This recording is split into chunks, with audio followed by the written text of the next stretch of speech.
also have written instructions that go along with this video available on our blog, which you can find at hodgeproductsinc.com/blog, and I'll put a link to that down in the description. So let's get started.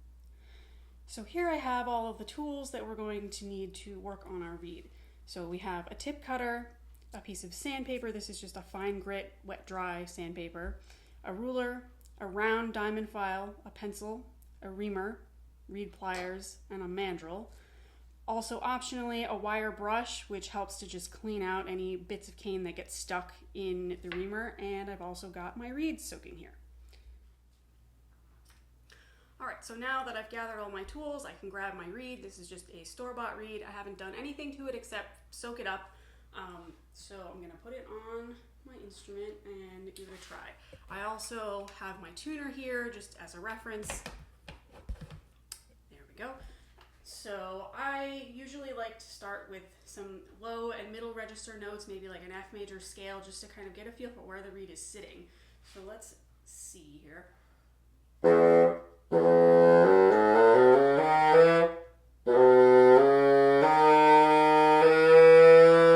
Okay, so it is very flat on the tuner, almost a half step flat, especially on my middle of the bass clef, E and F. And also, you can see that the tip is quite open. I'm having to bite down a lot just to get it to vibrate. But I can also feel that the tip in the front here is very thin, and also the back of the reed is pretty heavy, and it's pretty round in the tube. So there are a few different things that we can do to help this reed out a little bit. So I would recommend that you do these steps in the order that I'm going to demonstrate them in. And this is also the same order that they are written out in the blog post, so you can follow along with that. So the first thing is that we want to check for any loose or wiggly wires. So if I get nice and close to the camera here, I'm just going to kind of take my finger and see. So this has been soaking for a few minutes. So this one is a little bit loose, you can see there. That's also a little loose, wiggling up and down. And you don't want it to be so tight that it's constricting the cane, but you also don't want it to be sliding around. You can even see this is starting to slide down from where it was. So I'm going to put the reed on my mandrel, grab my pliers, and just tighten these up very slightly. So I have to pull it out. And you can see, maybe, that there's a little gap right in the front, if the camera will focus. So all we're doing is just twisting to tighten and get rid of that little gap at the front of the wire. I'm also going to do the front one.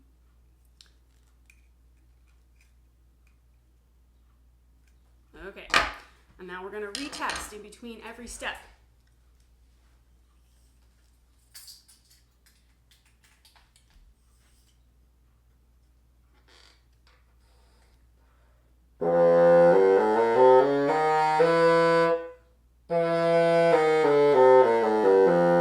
Okay, that's definitely moving in the right direction. The pitch is a tiny bit higher and it's a little easier to play. But we're going to go ahead and move on to step 2, which is to actually adjust the roundness of the wires a little bit. So you have to be careful with this because you want to make sure that you're not opening the tip opening way too much, because then the reed will be very resistant, and it probably won't fix the intonation problem. But with this, the wires are actually already very round. So normally if a reed is flat, I would want to round the wires a little bit to create more arch in the blade of the reed. So just for demonstration, let's see what happens if I do that just a little bit. So as you can see, that opens the tip opening a bit.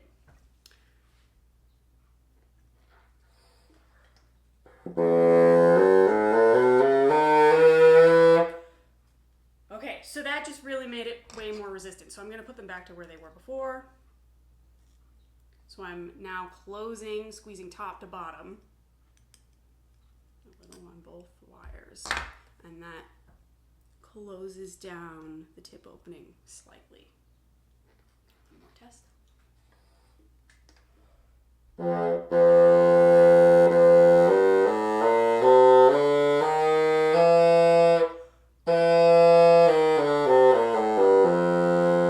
Okay, so it's getting a little bit better. It's definitely easier to play, but it's still pretty flat. So we'll move on to step 3. Okay, so step 3 is to check the Bocal depth. If the reed is not going onto the Bocal far enough, that can cause it to be flat. So the way that I like to do this is I take my Bocal out of the instrument. I'm going to put the reed on, and you can, push it on pretty firmly. And then I'm going to take my thumb and hold it right there, right at the butt of the reed. Now, without moving my thumb, I'm going to use my other hand to pull the reed off.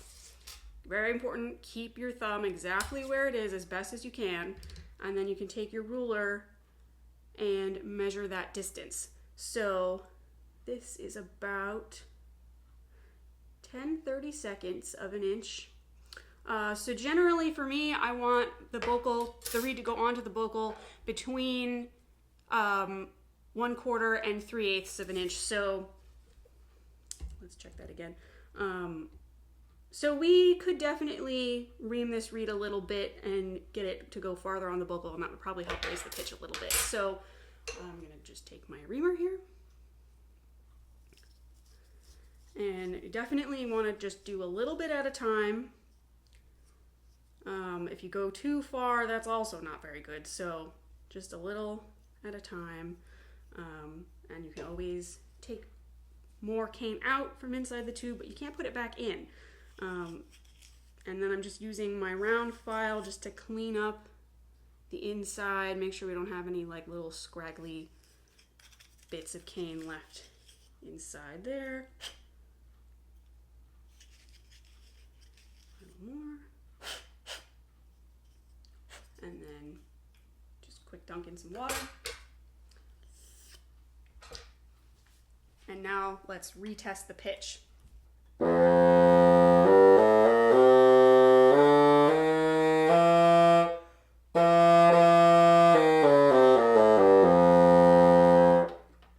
Okay, definitely it's moving in the right direction. I want to check that measurement one more time and see if we need to do a little bit more. So same process, just pull the reed off.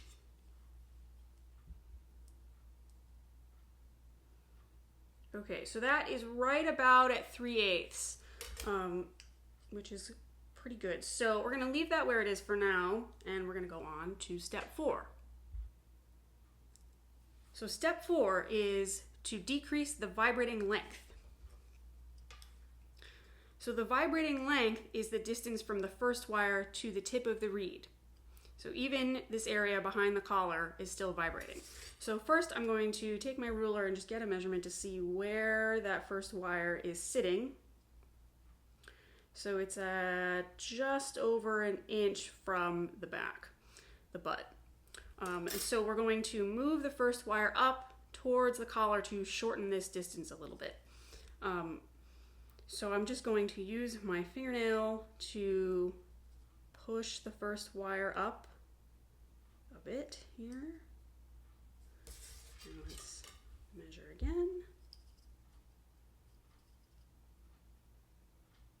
Okay, so we moved it about 1/16 of an inch up the tube. So now let's retest.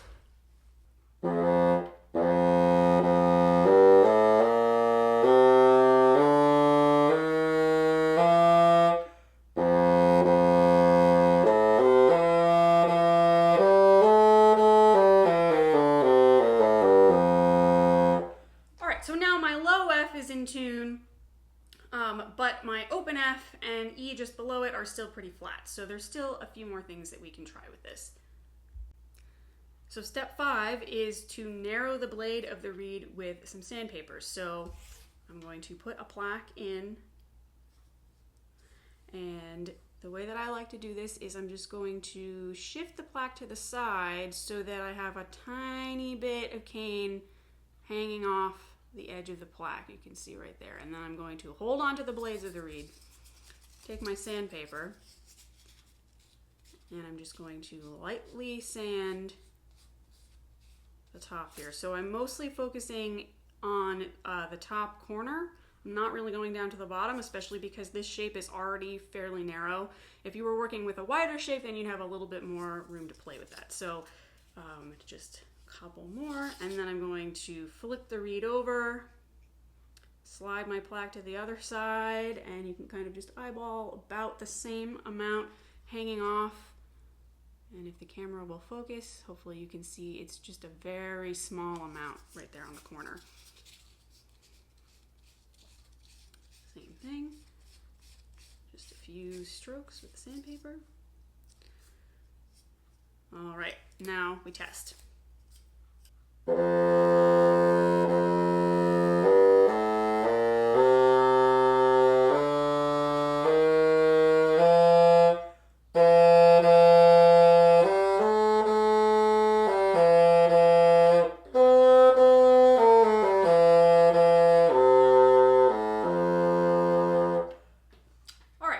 It's definitely getting a little bit brighter, so we're moving in the right direction, I think, and it's definitely a little easier to play now.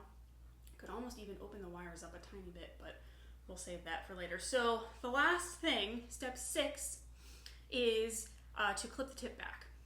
All right, so step 6 is to clip the tip back.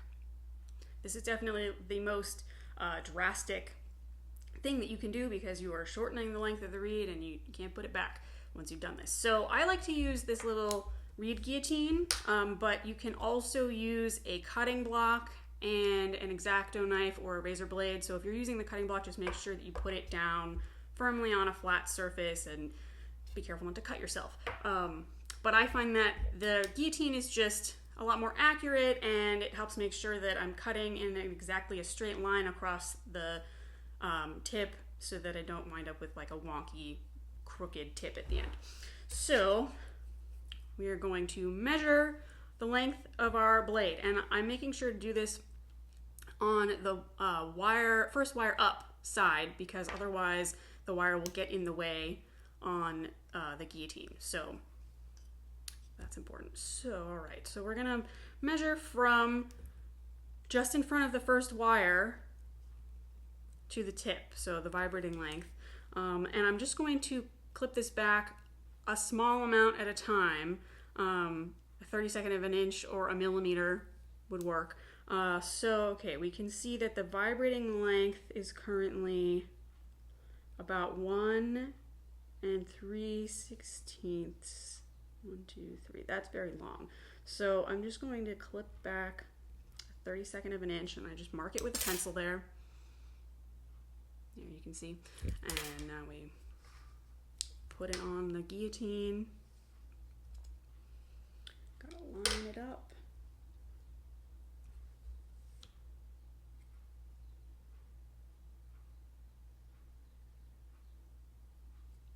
And then you just chop a little bit off. Okay, very important to test in between so that you don't accidentally take off too much cane at the front.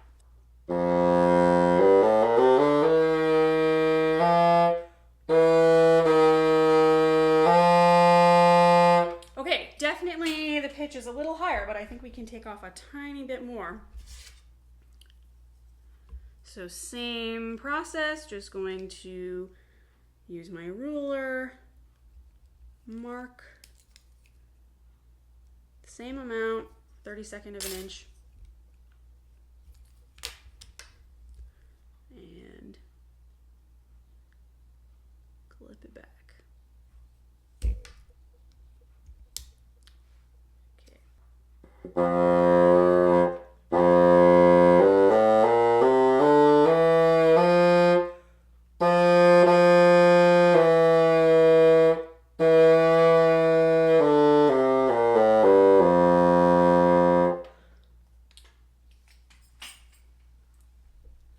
Alright, so my E is still dropping a tiny bit. So we can either clip it back a little bit more, or we can try adjusting the wires. So I think I'm gonna try making a little wire adjustment on this first, just to see if that helps, because you can put the wires back to where they were before, but you can't put cane back on after you've clipped it back. So I'm going to try closing both wires just a little bit. So, and I always go second and then first. So second wire and then first wire. So I just close both of them a little, and you can see that that closes the tip down.